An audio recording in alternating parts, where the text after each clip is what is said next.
His life was once full of events: friendships, career advancement, love, family, vacations on islands. But it's all in the past. Now, there's not even a fraction of that energy.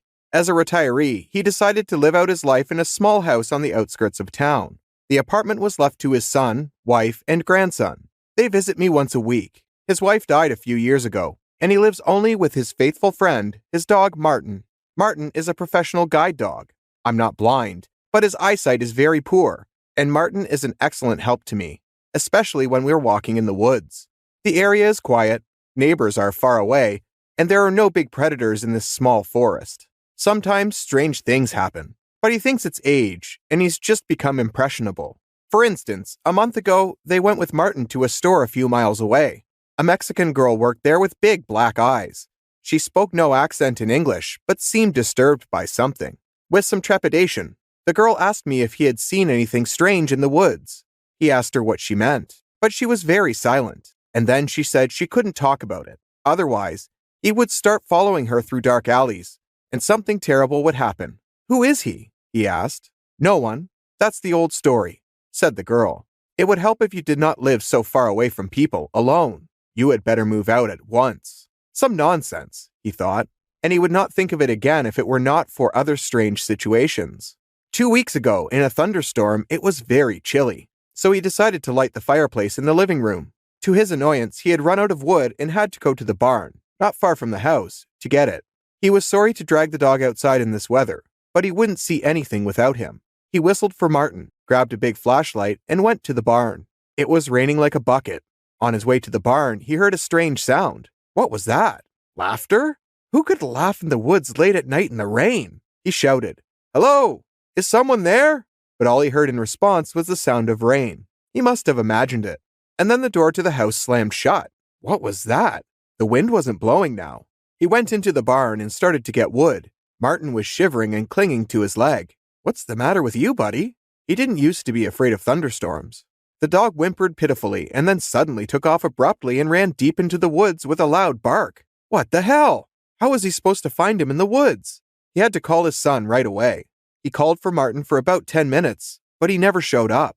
Then he went inside to get the phone. But there was no network, apparently because of the thunderstorm. He would probably get lost if he went into the woods, but he felt sorry for the dog too. He went outside again and started whistling for Martin to come back. The rain was almost over. To his delight, the dog ran out from behind the trees. As the dog ran closer, he was horrified to see that he had several wounds. His ear was torn and there was bloody streaks on his side. Taking him inside, he wanted to call the vet, but the network was still out. After treating the wounds with the tools, he decided to wait until morning and drive himself to the clinic. At night, through sleep, he heard as if someone or something was walking under the window. Once he heard muffled laughter, but it didn't sound like the laughter of a woman or a man or a child. As ridiculous as it sounds, it was something otherworldly. In the morning, he thought he was just nervous about Martin and dreaming. As he left the house, he glanced at the ground in front of the window. There were footprints of some large animals with impressive claws.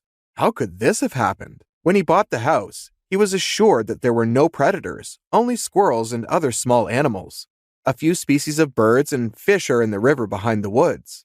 Maybe someone had a large breed of dog and Martin got into a fight with it, but he's never seen claws like that on a pet. Arriving at the vet clinic, he asked a lot of questions. Unfortunately, the specialists had few answers. They were shocked by the claw marks on Martin's side. It didn't look like any animal.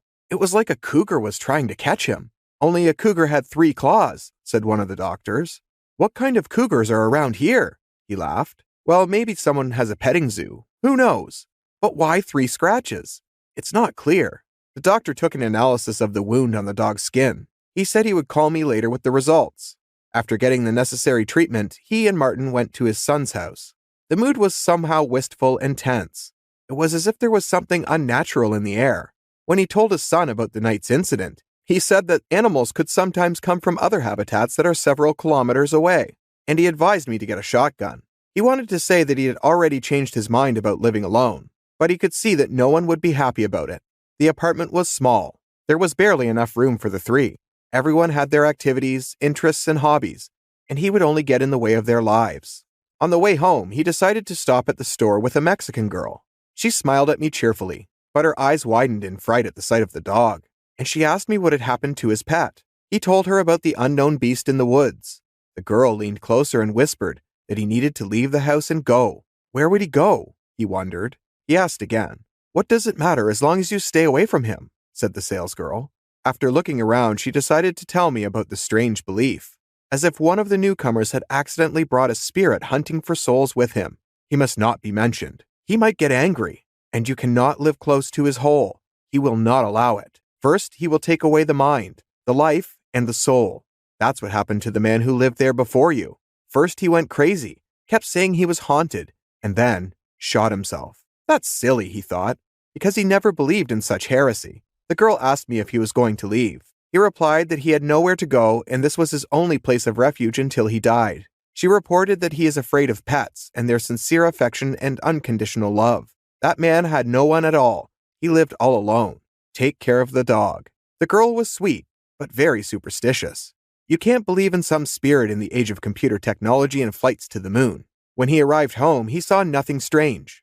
Everything was familiar. The sun was shining, and the forest was filled with birds singing. Martin was quietly eating his food and resting on the porch. A few days and nights passed as usual. He cooked meals for myself and the dog, took walks nearby in the woods, and watched CDs. There was no problems with cell phone service either. One day, the vet called and said the scratches on the dog's side had been left by the claws of an already dead animal. It was clear from the cadaveric toxin left in the wound. But how could this have happened? Perhaps he had climbed into the burrow of some dead animal and scratched himself there accidentally, the doctor suggested. He thought of a torn ear, but didn't argue. There was no better explanation. His family hadn't come that weekend, and his grandson had decided to go to a friend's house. He was a little sad. However, it was the ordinary course of life. At their age, he had a lot on his plate too. A job to feed his family. And with friends and young girls, it's more interesting than with an old grandfather in the deep woods. It's a good thing he has Martin. He is more than a pet, friend, helper, and conversationalist. He tells him life stories and listens attentively as if he understands everything. He remembers dreaming of having a dog since childhood, but his parents forbade it. And then it was not up to it. No free time left to take care of an animal. And only a couple of years before retirement could he fulfill his dream. They immediately became best friends, as if his dog was always waiting for him. The day he felt the presence of something otherworldly again was the most ordinary day, and even the weather didn't portend anything terrible. But as night fell, there was a chill that made me uncomfortable. He took Martin into the bedroom with me, and he was very restless, jumping up several times and asking to be let outside. He does not know what influenced me, the words of the saleswoman or the fear that he would meet a predator again in the woods, but he decided not to let him out until morning. He heard laughter outside the window. It made me feel nauseous, and he was covered in an icy sweat and seemed to turn grayer. The sound couldn't have been a man or an animal. Something creepy was walking under the window and playing with him. He was a lonely, sickly older man, easy prey. The creature amused by his fear, knowing he had nowhere to run from it. The dog growled, slid off the bed onto the cot, and hugged it tightly. The presence of a familiar living creature that had been by his side for years made me feel a little calmer. He slept on the floor until dawn, constantly waking up and shuddering. Even when the sun rose, he was afraid to go outside. That same day, he decided to get out of there. Imposing on his son seemed like a bad idea to him. He put the house up for sale, which could take a long time. How many geeks would want to live away from civilization? After counting his small savings, he figured it would be enough to stay in a nursing home. And then, maybe someone will buy a house and he can live in peace. He found the only one where they agreed to let him and me. They did not prohibit pets, saying that they positively affect the well-being of patients. He thinks this is true because the atmosphere there was pleasant and comfortable. He and Martin had been living at the boarding house for over a year when the house was finally bought. He began to worry about the future owner. He was uneasy. His conscience tormented his soul, but it turned out that a shopping center would be built there. Part of the forest would be cut down, and the house would just be torn down. No one would live there. It made me feel excellent and happy that he hadn't condemned anyone to live next door to an unknown creature.